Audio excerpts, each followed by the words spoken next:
At the break of dawn, a powerful crack of thunder shook the village of Zoza, causing the villagers to run out of their huts in curiosity.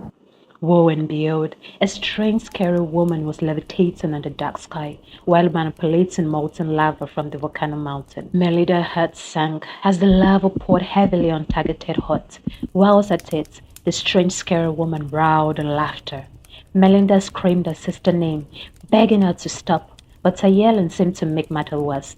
Suddenly, she felt a cold hand around her arm. She cannot hear you. She has chosen a path. Her hatred for the village fits the dark magic. If she continues, she will destroy us all and the darkness will consume her. But if you want to save your sister and the village, you need to come with me now. The village healer said softly. Melinda and her sister Blue lived in Zoza, a small lush green village at the foot of a volcanic mountain. They loved their village so much and never hesitated to help the needy and the aged villagers. One fateful morning, a thunderous sound could be heard as the village ground shook and cracked, releasing hot steam. The volcanic mountain that has been dormant for over 1,000 years has just awakened. The villagers turned to their seer for help. Here it was revealed that the next awakening would be the death of the village. Unless the warriors traveled to the mountain forest to fetch the rarest glimmering flower called the volcano tears. The warriors shivered as they remembered stories that had been told about the mountain forest and its creatures.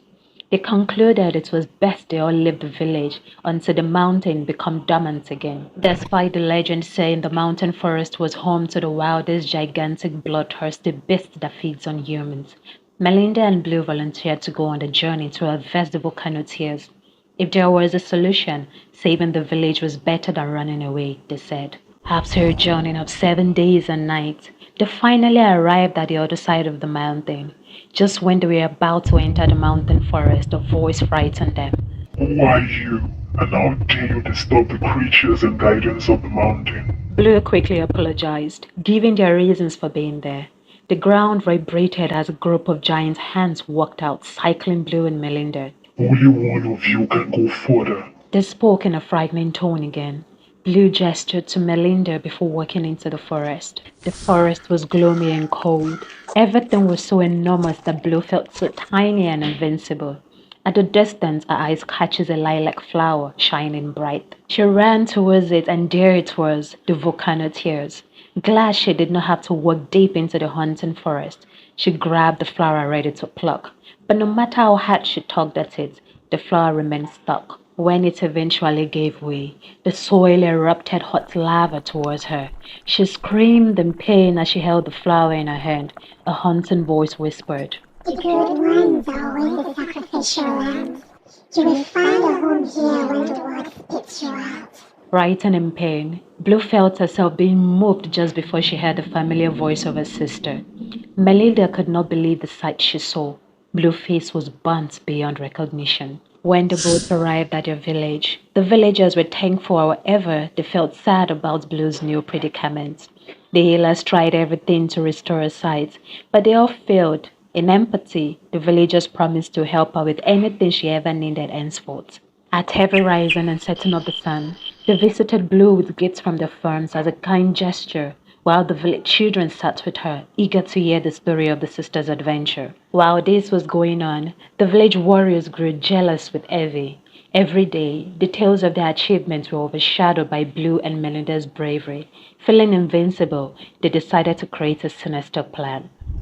Kemin, the warrior leader, and his brothers started spreading an ugly, convincing rumor that the reason Blue returned alive was because she was unworthy, and to punish her for that, the gods of the land took her sides and scorched her. If not, they would have given her a painless death, saving her from the curse of blindness. The villagers' attitude towards Blue began to shift.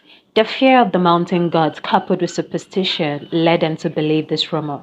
Soon, the villagers started to shun Blue, avoiding and complaining and whispering about her misfortune. Over time, the isolation and rejection took a toll on Blue. Feeling abandoned, betrayed, and consumed by a growing anger and resentment, the once bright and hopeful young girl became a bitter and disillusioned woman. Every night, her dreams were haunted by the experience in the mountain forest, the hot lava sending a wave of fresh pain as a strange voice echoes around her. The good ones are in the sacrificial land.